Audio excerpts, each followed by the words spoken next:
আসসালামু আলাইকুম। বাংলা সংবাদে সবাইকে স্বাগত জানাচ্ছি। আমি চিন্তিয়া হক। শুরুতেই সংবাদ শিরোনাম। নির্বাচনের প্রস্তুতি থেকে সরে এসেছে এনসিপি।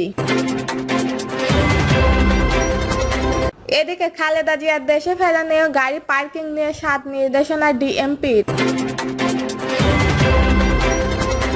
জানাবো, রাষ্ট্রীয়ভাবে শাপলা গণহত্যা দিবস ঘোষণা করতে হবে বলছেন শিবির সভাপতি। জানিয়ে দেব, পাবনায় বিএনপি নেতার বাড়িতে গুলি, ককটেল বিস্ফোরণ, আহত ৬। এবং সর্বশেষ জানাবো, এনসিপিতে পদ পেতে চাকরি ছাড়তেও প্রস্তুত প্রাথমিক শিক্ষকরা। শুনছেন সংবাদ শিরোনাম, এবারে বিস্তারিত। নির্বাচনের প্রস্তুতি থেকে সরে এসেছে এনসিপি। অন্তর্বর্তী সরকারের জাতীয় নির্বাচন সমর্থ দিনকাল জানলেও আপাতত নির্বাচন প্রস্তুতি থেকে সরে এসেছে জাতীয় নাগরিক পার্টি। দলীয় কার্যক্রমের নির্বাচনের প্রতীক কিংবা আসন ভিত্তিক দলীয় প্রার্থী নির্ধারণের যে প্রক্রিয়া চলমান ছিল সেখান থেকে দলটি সরে এসেছে। জানা গেছে, রাজনৈতিক মাঠে নিজেদের অবস্থা ধরে রাখতে শেখ হাসিনার বিচার ও আওয়ামী লীগের দলীয়ভাবে নিষিদ্ধ করার দাবিতে আন্দোলন চালিয়ে যাবে দলটি। পাশাপাশি নির্বাচন কমিশনের নিবন্ধন নিশ্চিত করা ও জেলা ও বিভাগীয় শহরগুলোতে দলীয় কাঠামো শক্তিশালী করার দিকেও জোর দিচ্ছে তারা। এনসিপির নীতি নির্ধারিত নেতাদের সঙ্গে আলাপ করে এমন আভাস পাওয়া গেছে। এনসিপির মুখ্য সমন্বয়ক নাসির উদ্দিন পাটোয়ারি বলেন, জুলাই অভ্যুত্থানের পরবর্তী দীর্ঘ সময় পার হলেও সরকারের এখনো গণহত্যার বিচার ও আওয়ামী লীগের নিষিদ্ধের কোনো দৃশ্যমান উদ্যোগ তো দেখতে পাইনি। এটা আমাদের জন্য হতাশার। দলীয়ভাবে এনসিপির এই মুহূর্তে সর্বোচ্চ অগ্রাধিকার হবে শেখ হাসিনার বিচার এবং আওয়ামী লীগকে নিষিদ্ধ করার দাবিতে আন্দোলন। দলটির নির্বাচনের প্রস্তুতি সম্পর্কে এই শীর্ষ নেতা জানান, যেহেতু সরকার এখনো জাতীয় নির্বাচন সুনির্দিষ্ট দিনক্ষণ জানায়নি, আমরা একটা জেলায়, উপজেলায় এবং বিভাগীয় পর্যায়ে সাংগঠনিক বিস্তৃতি নিশ্চিত করার কাজে মনোনিবেশ করব। দলীয় সূত্রে জানা গেছে, গত ঈদে এনসিপির কেন্দ্রীয় কমিটির অর্ধশতাধিক নেতা নিজ নিজ নির্বাচন এলাকায় গণসংযোগ করলেও ঈদের পার হওয়ার পরে এদের অধিকাংশ এলাকা থেকে বিচ্ছিন্ন হয়ে পড়েছেন। অনেকের নেতা জনসংঘন এলাকায় মানুষের আশানুরূপ সাড়া না পেয়ে স্থানীয় কার্যক্রম সীমিত করে দিয়েছে। সম্প্রতি দলীয় পরিসর এবং বিষয়টি গুরুত্ব সহকারে আলোচনায় এসেছে। এ পরিপ্রেক্ষিতে কেন্দ্রীয় নেতাদেরকে স্থানীয় পর্যায়ে সাংগঠনিক কাঠামো শক্তিশালী না হওয়া পর্যন্ত নির্বাচনের প্রচারণা কিংবা জনসংযোগ বাদ দিয়ে সাংগঠনিক কাঠামো শক্তিশালী করবে বলে জানানো হয়েছে। অভ্যুত্থানের পর অন্তর্বর্তী সরকারের রাষ্ট্র সংস্কারের অংশ হিসেবে বিভিন্ন সংস্কার কমিশন গঠন করলেও এনসিপির মনে করেন নির্বাচন ব্যবস্থা সংস্কারে গঠিত কমিশনের কোনো সুপারিশ এবং এখন পর্যন্ত বাস্তবায়ন করেনি। এছাড়া সম্প্রতি নির্বাচন কমিশন নিবন্ধনের জন্য আবেদন করেছে এনসিপি। তাদের দাবি ছিল নিবন্ধনের সময়সীমা ৩ মাস বাড়ানো হোক, তবে নির্বাচন কমিশনার ২ মাস বাড়িয়েছেন। এনসিপি বলেছেন, তারা নবগঠিত দল হয় নিবন্ধন শর্ত পূরণের বাড়তি সময় প্রয়োজন।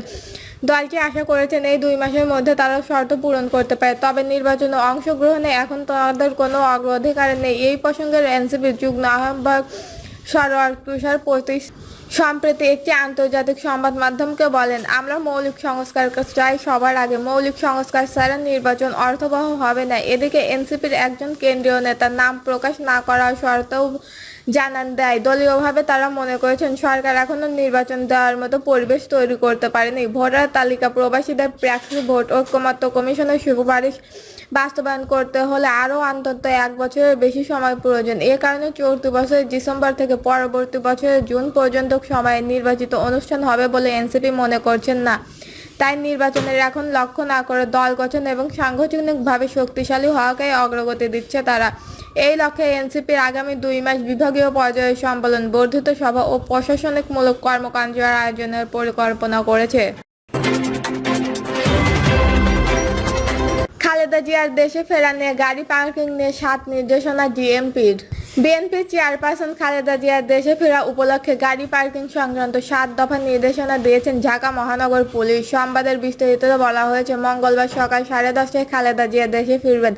তিনি ঢাকার হযরত শাহজালাল আন্তর্জাতিক বিমানবন্দর থেকে গুলশানের বাসভবনে যাবেন। গুলশান বনানী এলাকায় তাকে অভ্যর্থনা জানানোর জন্য অতিরিক্ত জনসমাবেশ হলে যানজট হতে পারে, তাই সুষ্ঠু ট্রাফিক ব্যবস্থাপনার লক্ষ্যে অবগত অর্ধশালীন সাংবাদিকদের গাড়ি পার্কিং করার জন্য নির্দেশ দেওয়া হয়। নির্দেশনার প্রতিপালনের জন্য বিশেষভাবে অনুরোধ করা হবে ৭টি নির্দেশনা। এক বিমানবন্দরে আগত সব সাংবাদিকের যানবাহন বিমানবন্দরের বহুতল কার পার্কিং এ রাখা। 2 বিমানবন্দরে আগত অভ্যন্তরকারীদের যাতায়াতের 300 ফিট রাস্তা সংলগ্ন প্রপার্টিজের খালি জায়গায় পার্কিং করা। 3 গুলশানের আগত সব সাংবাদিকদের যানবাহন গুলশানের সোসাইটির পার্কের আশেপাশের সড়কে এবং 1 লেনে পার্কিং করা। 4 গুলশানের আগত অভ্যন্তরকারীদের যাতায়াতের বিচারপতি শাহাবুদ্দিন পার্কের আশেপাশের সড়কে 1 লেনে রাখা। 5 উল্লেখিত নির্ধারিত জায়গা ছাড়া সড়ক, মহাসড়ক বা অন্য কোনো জায়গায় গাড়ি পার্কিং করা যাবে না। গমনাগমন রুটে কোনো যানবাহন পার্কিং করা যাবে না। 7 খালেদা জিয়ার গাড়ি বহরে অনুমোদিত গাড়ি যুক্ত না করা। খালেদা জিয়া ঢাকা পৌঁছানোর পর তাকে পথে পথে অভ্যর্থনা জানায় দলীয় নেতাকর্মীরা। এজন্য ইতিমধ্যে দলীয় পক্ষ থেকে নেতাকর্মীদের দিক নির্দেশনা দেওয়া হয়েছে। তবে এসএসসি পরীক্ষার্থীদের কথা বিবেচনা করে নেতাকর্মীরা যাতে সড়কে ভিড় না করে, ফুটপাতে অবস্থান নেয় সে অনুরোধ জানিয়েছেন বিএনপির মহাসচিব মির্জা ফখরুল ইসলাম আলমগীর। কেউ যাতে সড়কে নামতে না পারে সেই বিষয়ে আইনশৃঙ্খলা রক্ষাকারী বাহিনীর ব্যবস্থা নেওয়ারও অনুরোধ করেছেন তিনি। রাষ্ট্রীয়ভাবে শাপলা গণহত্যা দিবস ঘোষণা করতে হবে বলছেন শিবির সভাপতি। রাষ্ট্রীয়ভাবে শাপলা গণহত্যা দিবস ঘোষণা করতে হবে বলে জানিয়েছেন বাংলাদেশের ইসলামী ছাত্র শিবিরের সভাপতি জাহিদুল ইসলাম। জাহিদুল ইসলাম বলেন, 2013 সালের 5 মে ইসলাম বিরোধী একটি চক্র বাংলাদেশ ও রাসূল সাল্লাল্লাহু আলাইহি ওয়াসাল্লাম অবমাননার বিরুদ্ধে দেশের আলেম, মাওলানা ও ধর্মপ্রাণ মানুষের 13 দফার দাবি নিয়ে রাজধানীর শাপলা চত্বরে শান্তিপূর্ণভাবে সমবেত হন। সেই দিন নিরীহ মানুষের ওপর চালানো হয় নির্মম গণহত্যা। গভীর রাতে বিদ্যুৎ বন্ধ করে রাষ্ট্রীয় বাহিনী চারদিক থেকে ঘিরে বর্বরোচিত সামাজিক কায়দাকার গণহত্যা চালায়। বিরোধী ধর্মপ্রাণ জনতার ওপর নির্বিচারে গুলি চালিয়ে নির্মমভাবে হত্যা করা হয় অসংখ্য মানুষকে। অনেকেই শহীদের লাশ গুম করা হয়। আমরা সরকারের কাছে দাবি জানাই, শাপলা শহীদের সঠিক তালিকা তৈরি করে গণহত্যার বিচার ও রাজনৈতিকভাবে শাপলা গণহত্যা দিবস ঘোষণা করতে হবে।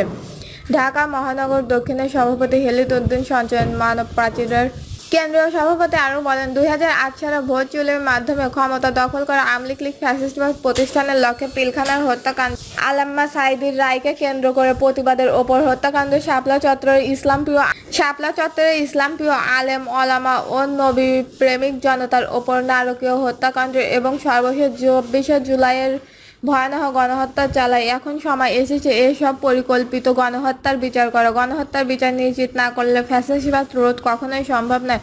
তিনি বলেন, জুলাই আন্দোলনের পর আমরা একটি ফ্যাসিস্ট মুক্ত বাংলাদেশ গড়ার স্বপ্ন দেখেছি, কিন্তু দুঃখজনক 9 মাস পেরিয়ে গেলেও শাপলা ও জুলাই আন্দোলনের কোনো গণহত্যার বিচার দৃশ্যমান হয়নি। শহীদ পরিবারের সদস্যরা এখনো ক্ষতিপূরণ পায়নি। আহতরা এখনো হাসপাতালে বেজে যন্ত্রণায় কাতরাচ্ছে। অথচ এই অবস্থার মধ্যেও গণহত্যাকারীরা শহীদ পরিবারের মামলা প্রত্যাহারের হুমকি দিচ্ছে। তিনি সরকারকে বলেন, আপনারা কোনো স্বাভাবিক গণতান্ত্রিক প্রক্রিয়া ক্ষমতায় আসেননি, তাই গণহত্যার মতো অপরাধের বিচার ক্ষেত্রে আমাদের আইনের বহাল শোনাবেন না। হাজারো শহীদের রক্তের বিনিময়ে যারা ক্ষমতায় এসেছেন তাদের কেউ কেউ আজ ফ্যাসিস্টবাদের পুনর্বাসনের চেষ্টা করছে। আমরা স্পষ্টভাবে বলতে চাই, ফ্যাসিস্টবাদের পুনর্বাসনের পরিণতি শেখ হাসিনার পরিণতির চেয়েও ভয়ঙ্কর হবে।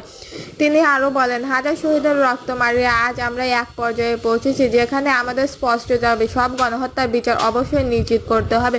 সুষ্ঠু ও নিরপেক্ষ তদন্তের মাধ্যমে শাপলা চত্বরে সংঘটিত গণহত্যা শহীদদের প্রকৃত সংখ্যা নির্ধারণ করে একটি পূর্ণাঙ্গ তালিকা প্রকাশ করতে হবে। তিনি বলেন, বাংলাদেশের আলেম ওলামাদের একটি শ্রেণী সব সময় মূলধারার বাইরে রাখতে চায়, অথচ আমাদের জাতিসত্তা বিকাশে আলেম মাওলানাদের অবদান অস্বীকার্যনীয়। তাদের মূলধারার বাইরে রেখে এ জাতিসত্তা ইতিহাস লেখা সম্ভব নয়। দর্শক, এই ছিল এখনকার সর্বশেষ নিউজটি ভালো লাগলে একটি লাইক দিন, কমেন্টে আপনার মতামত জানান এবং আমাদের পাশে থাকার জন্য বেল বাটনটি অন করে রাখুন। ধন্যবাদ।